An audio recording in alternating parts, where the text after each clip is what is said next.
हरे कृष्णा। इस समय हम मथुरा वृंदावन धाम की यात्रा पर हैं। हमने आपको अपने पिछले एपिसोड में मथुरा धाम के दर्शन करवाए थे। यहाँ पर प्रभु श्री कृष्ण जी का जन्म हुआ था। आज का जो हमारा एपिसोड होने वाला है, ये होने वाला है गोकुल की पावन तीर्थ स्थली पर। सबसे पहले हम जाएंगे यहाँ पर कन्हैया का बचपन बीता था, यशोदा और नंद भवन में।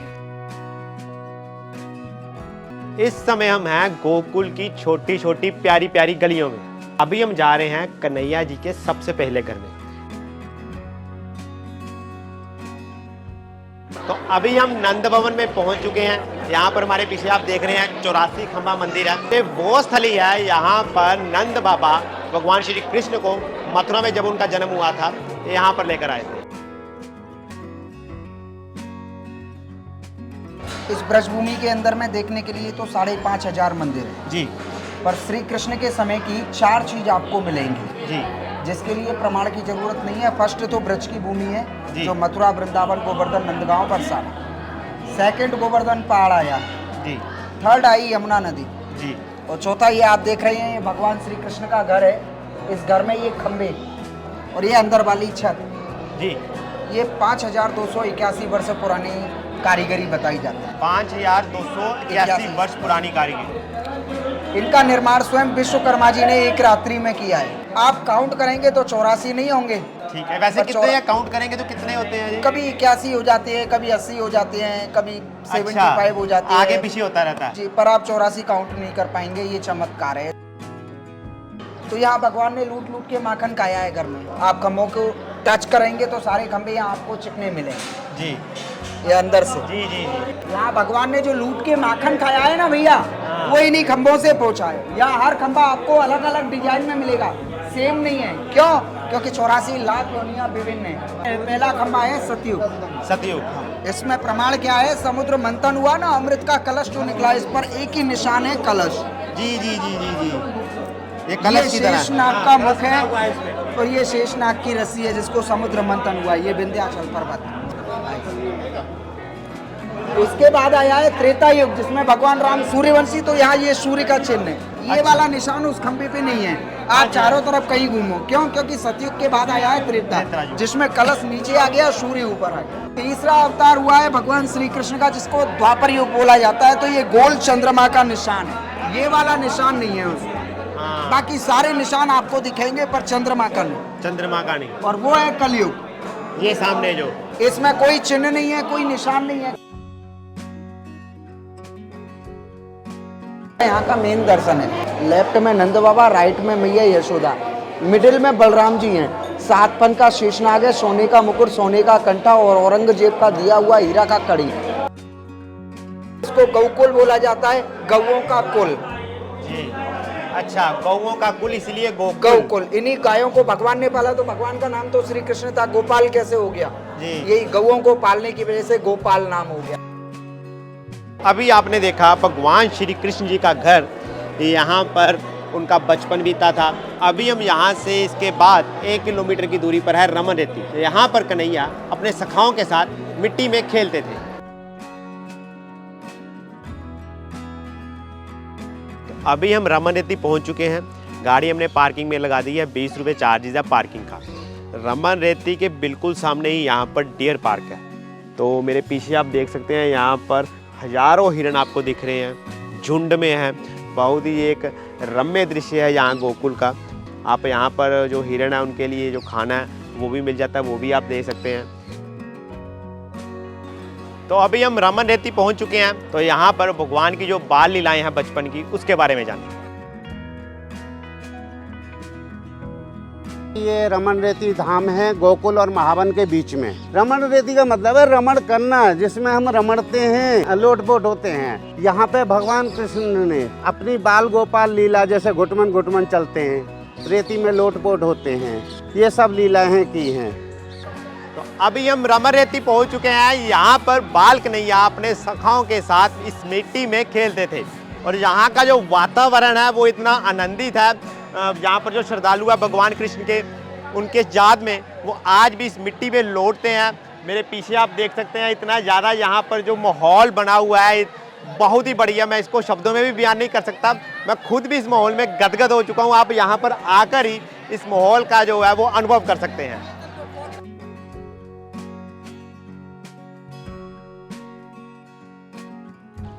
और यहाँ पर हम ब्रज की रज की जो एक महिमा देख रहे थे, एक किसी चमत्कार से कम नहीं है कि आप जितनी मर्जी ये रज को अपने शरीर पर मल लें, अपने सिर पे फेंक लें जैसे मर्जी, जैसे कि यहाँ पर लोग कर भी रहे हैं, लेकिन ये रज आपके शरीर को बिल्कुल भी चिपकती नहीं है। जैसे ही आप एक दो बार अपने आप को झाड़ेंगे, पूरी की पूरी रज आपके शरीर से निकल जाएगी। बिल्कुल भी ये मिट्टी आपको, जिसको हम कह सकते हैं कि गंदा नहीं करती। और ये ब्रज की रज इसीलिए ही शरीर पर नहीं टिकती क्योंकि ये कोई साधारण रेत नहीं है, ये भगवान श्री कृष्ण की रज है और इसी ब्रज की रज की महत्ता है, महिमा है। कहते हैं को कभी वर्णन कर सके रमण रेती को मूल, जाके कण कण में लिखी युगल चरण की धूल। ओहो हरे कृष्णा हरे कृष्णा हरे कृष्णा। यहाँ पे जमुना जी आती हैं, जमुना जी प्रसाद छोड़ जाती हैं और ये रेती चिपकती नहीं है।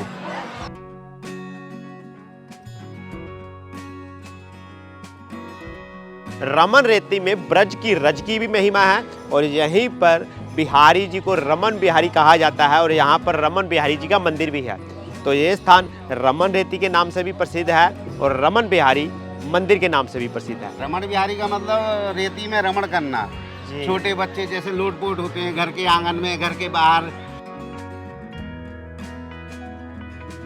और यहाँ पर जो एक खासियत है, विशेषता है कि यहाँ पर जितने समय भी आरती होती है वो आरती हाथी के द्वारा की जाती है। हाथी यहाँ पर घंटी बजाकर उस आरती को करते हैं।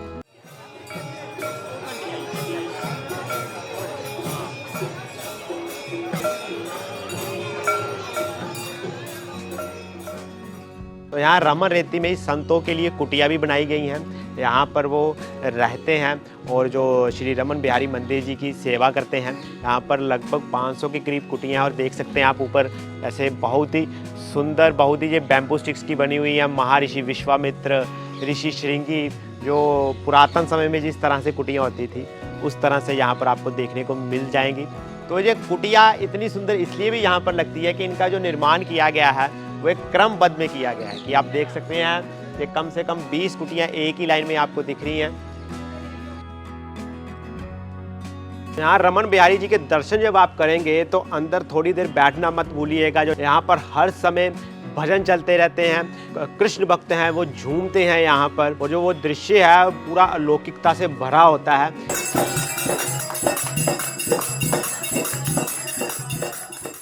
यहाँ पर आपको संतों की कुटिया के दर्शन भी होंगे, रमन बिहारी जी के भी दर्शन होंगे, ब्रज की रज के दर्शन भी होंगे, सरोवर के दर्शन भी होंगे, यहाँ पर आपको गौशाला के भी दर्शन होंगे।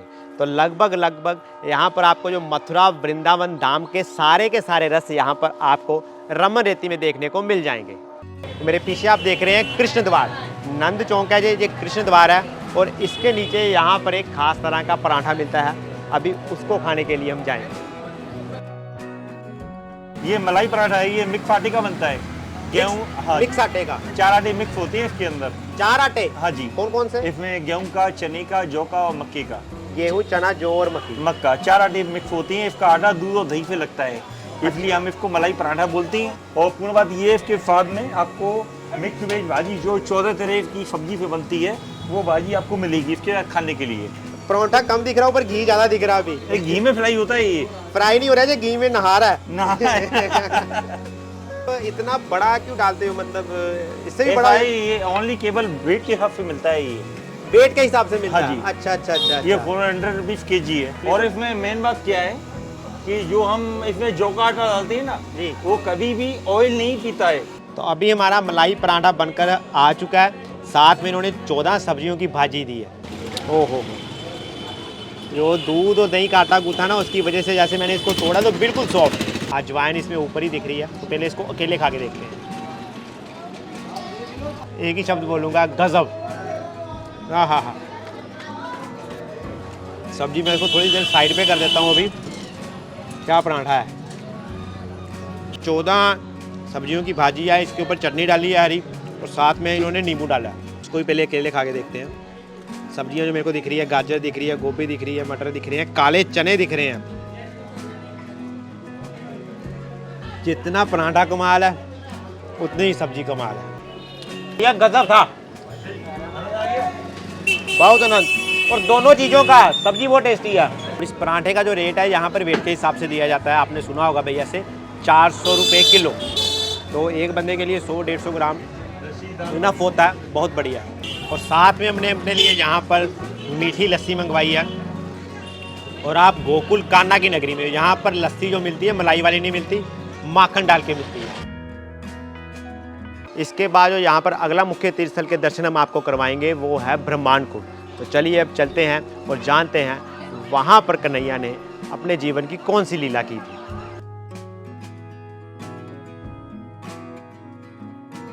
तो चलिए पहले अंदर जाकर दर्शन करते हैं।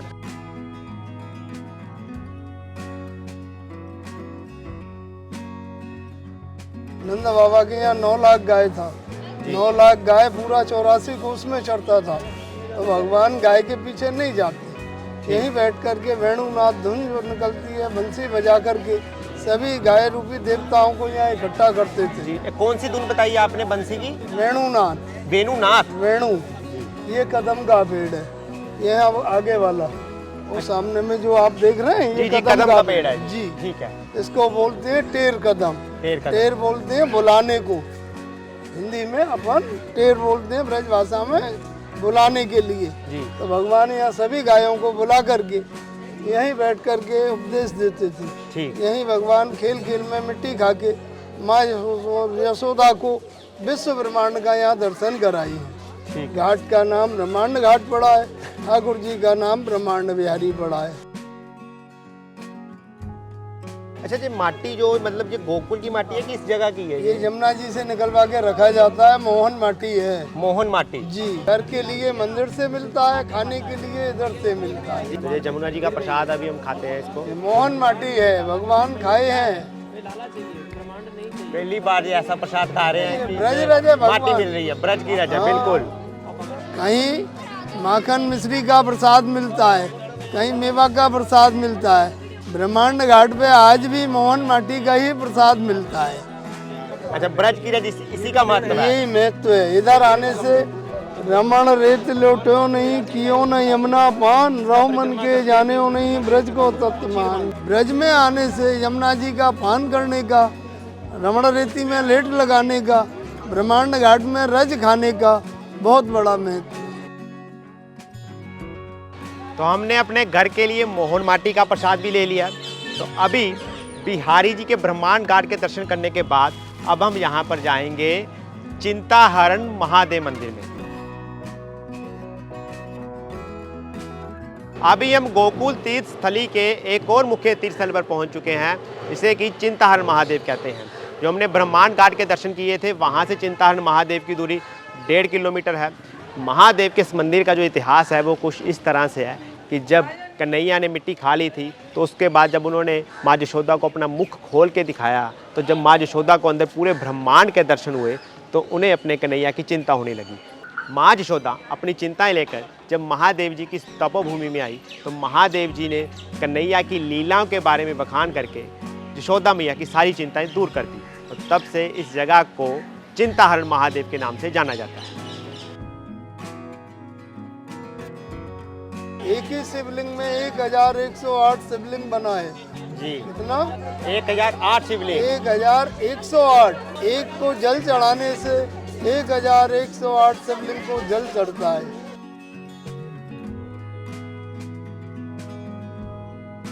तो जैसे हम बात कर रहे थे कि मथुरा और गोकुल आप एक दिन में घूम सकते हैं, तो उसके रिगार्डिंग मैं आपको बताना चाहता हूँ कि जैसे आप अपने दिन की सुबह मथुरा से स्टार्ट करते हैं, तो मथुरा आप 7 बजे से लेकर 11-12 बजे तक सभी तीर्थस्थल घूम सकते हैं। उसके बाद आधे घंटे बाद आप गोकुल अगर पहुँचते हैं, तो जैसा हमने कहा था कि मथुरा वृंदावन के अधिकतर मंदिर 12 से 4 बजे तक बंद रहते हैं, लेकिन गोकुल में ऐसा नहीं है। सिर्फ रमन रेती है जो 12 से 4 बजे तक बंद रहता है।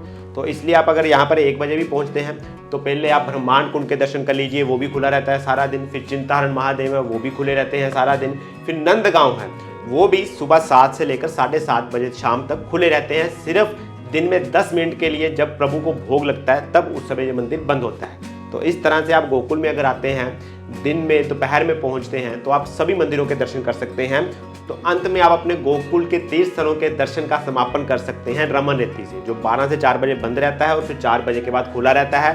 और 6 बजे यहाँ पर हाथी द्वारा जो आरती की जाती है। तो हम क्या करेंगे कि डिस्क्रिप्शन बॉक्स में जो सभी मंदिर हैं उनके खुलने और बंद होने का जो समय है वो डाल देंगे। तो चिंताहरण महादेव के दर्शन भी हमने कर लिए, ब्रह्मांड घाट के दर्शन भी हमने कर लिए। मेरे पीछे आपको ब्रह्मांड घाट दिख रहा है, इसके एक तरफ 1.5 किलोमीटर पे चिंताहरण महादेव था। अभी हम इसके बिल्कुल सीधी सड़क में, ब्रह्मांड घाट की बिल्कुल सीधी सड़क जाती है, ये जाती है बलदेव जी का मंदिर है। यहाँ पर दाऊ जी भगवान श्री कृष्ण के बड़े भाई का मंदिर है। यहाँ से 10 किलोमीटर की दूरी पर उस मंदिर की बहुत सी विशेष मान्यताएं हैं, तो वहाँ पर जाकर दाऊ जी के दर्शन करते हैं। ये पूरे का पूरा जो क्षेत्र है ये महावन के नाम से कहलाया जाता है। तो अभी हम दाऊ जी मंदिर के मुख्य प्रवेश द्वार पर पहुंच चुके हैं। ये मंदिर 2 चीज़ों के लिए प्रसिद्ध है, एक तो यहाँ हुरंगा का महोत्सव और दूसरा दाऊ जी के मंदिर की एक और विशेषता है कि यहाँ पर रेवती माँ के दर्शन सीधे नहीं होते। कृष्ण के बड़े भाई बलराम जी हैं, दाऊ जी, इनको दाऊ जी बोलते हैं जी। और गांव बलदेव के नाम से प्रसिद्ध है। बलदाऊ जी से 2 युग बड़ी थी रेवती मैया, अच्छा इनको वर नहीं मिले थे, अच्छा, जिनकी धर्म पत्नी रेवती मैया। में जो यहाँ पता लगा कि रेवती मैया के दर्शन इसलिए वो साइड से करवाए जाते हैं क्योंकि वो 2 युग बड़ी थी, तो सभी उनको बोलते थे कि आप 2 युग बड़ी हैं, 2 युग बड़ी हैं, तो इसलिए वो जो बलदेव, तो तुमसे बड़ी है बहू, तो बलदेव जी के वो बगल में हाथ जोड़कर खड़ी हो गई। यहाँ का मुख्य त्योहार कौन सा है? मुख्य त्योहार होली है, बलदेव झटका है, बलदाऊ जी का जन्म भादम हुआ था। जी, मैंने सुना यहाँ पर होरंगा इस मंदिर, हाँ, होरंगा ऐसा होता है, सब जगह की होली होती है जी, और होली का कसम होरंगा, आदमी जैसे होरंगा हो।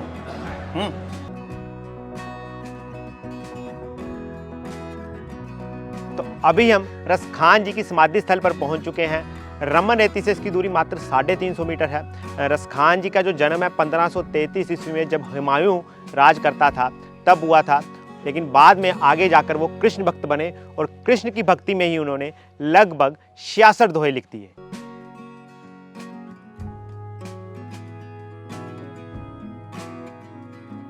तो किसी समय में रसखान जी की जो समाधि स्थल है ये पूरा एक जंगल हुआ करता था। आज का जो आपको स्वरूप दिख रहा है वो अभी थोड़े समय पहले बना है। आज भी लेकिन यहाँ पर ग्रीनरी, हरियाली आपको चारों तरफ देखने को मिलेगी। यहाँ पर आकर आधा घंटा व्यतीत भी कर सकते हैं।